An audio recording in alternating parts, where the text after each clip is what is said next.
Hi everybody, it's time to cook some cactus. These were about $2.69 or so for a package, and in each package I get about 4 pads.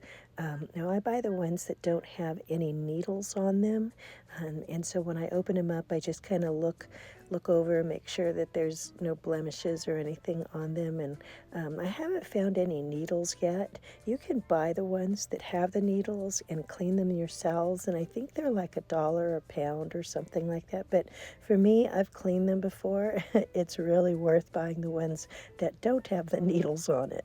So here I am. I have washed them and dried them, and I'm just going to cut them up into little strips here, and then I'm going to cut them crossways so that they end up being little cubes. I've just always seen my parents do it that way, so that's the way that I'm going to do it. And it's just kind of easier to eat that way. And so as you're cutting them up, they're a little bit, slimy because they have a mucinogenic little slime, kind of like okra has. And so we want to get rid of all of that. And I'll show you a couple of ways to cook them to get all of that out. So I've got some water here heating up, and I'm going to stick maybe half of an onion cubed and a little bit of salt, just a little handful of right there, maybe a teaspoon. And I'm going to heat that up and add my cactus, and I'm going to cook that here. It's going to end up in the water for about 30 minutes. So I'm going to cook that, and I'm going to cover it. And you want to watch that, because as you cover it, all of the, what they call the slime, or the baba is what they call it, that's going to come out of the cactus, and it's going to kind of foam. It's going to foam up. So you have to really watch it. I don't want to cover it totally, because then it'll come up and try to boil over. So you see that? Here it comes. I'm going to use this little dog here. He keeps the lid open, and that'll help keep it up. If you see the slime coming up, you can lower the heat just a little bit and it'll go down. So this is it. I have them drained. They're not slimy at all. They're tender and delicious.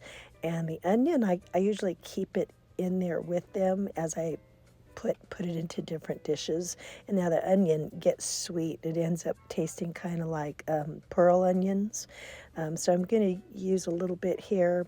I'm sauteing some with some John Soul's Food beef strips, and I'm just going to, this is one way you can do it. Since they're already cooked, you can basically add it to anything. Some people like using them in salads. I haven't really used them in salads yet, but I do like to recook them in other things. This is one way. So I'm just going to saute this here, and I'm going to end up making this into like an omelet. So once this is all done, here comes my egg and my egg whites, and I always stretch my eggs with egg whites to add more protein and less fat. A few cherry tomatoes from the garden. I've still got a few tomatoes that are still popping up in the garden. I'm so surprised. Okay, and so here I've got, it's not really an omelet, it's kind of like a hash, and I'm using some Parmesan cheese on top. I'm lactose intolerant. Parmesan's one of the ones that really doesn't bother me.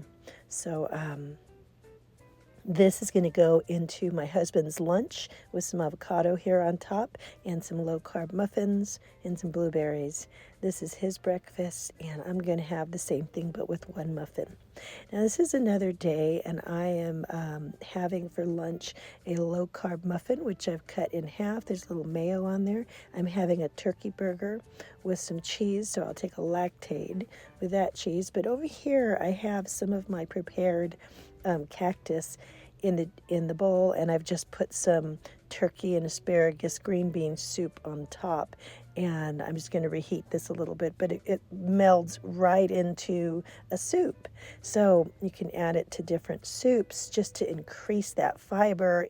All right, you guys, I know this is going to look like I went cactus crazy, but since I got to go all the way down to one particular supermarket, I don't want to do it every day. So what I've got is I've got 10 packages of these cactus pads, and there's about 4 of them in each one. And I actually even bought 2 that have all the spines on them still, and I've got them in water until I can plant them.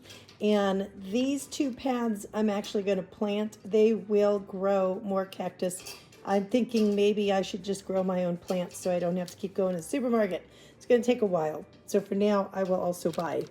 But anyway, so what I'm going to do is I am going to cook a lot of these, and then I'm going to, kind of like use my food saver and then freeze them in little portion sizes. That way I'll have them ready to go. And then other ones that I'll just cook fresh. But that way I have some that I can put back in the freezer. Oh, also I wanted to mention they do sell in most supermarkets, and you could probably find them at Walmart. You can find them in the jar in the Hispanic food aisle. You could find cactus, and it's usually cubed, and it is preserved in a jar. And now I have not tried that yet, so I don't know how good they are or really how they're prepared or anything. I don't know what they taste like, but I think pretty soon I'm going to run to the store. Next time I'm out, I will grab one and I can do a taste test and see what they're like.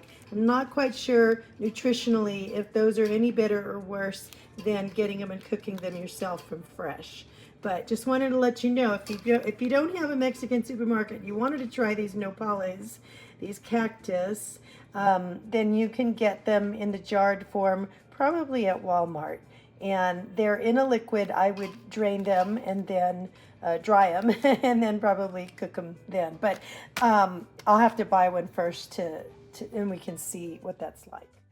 All right, this is another way to cook it from fresh to get rid of all of the slime. I know that's kind of funny to use the word slime with your food, but or the baba is what they call it, to get it out of there.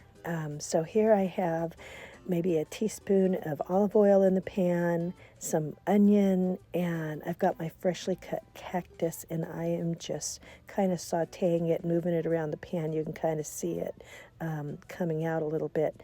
And so some people think if you squeeze a little lime juice, I put half of a lime juice in here, that kind of draws it out a little bit more. Putting a little bit of salt in here. And what I'm going to do now, you can see it's kind of like drawing it all out. So maybe the lime really does work. It doesn't change the flavor at all, though. Okay, so what I'm going to do is cover this, and I'm going to cook it for 5 minutes, medium-high heat.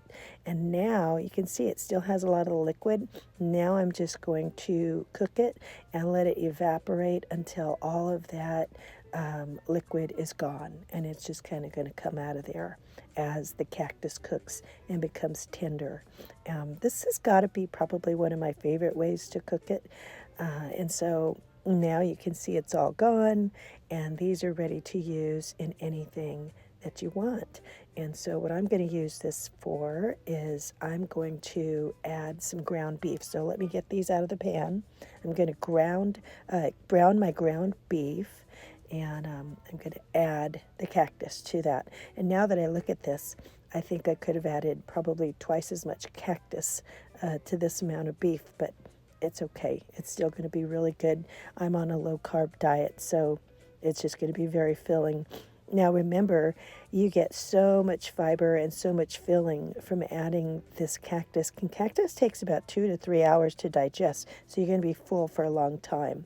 Here I'm going to add some tomatoes to that, and I like to add a little tomato to this, not just for the flavor, but because it looks so pretty. Red and green look really pretty together.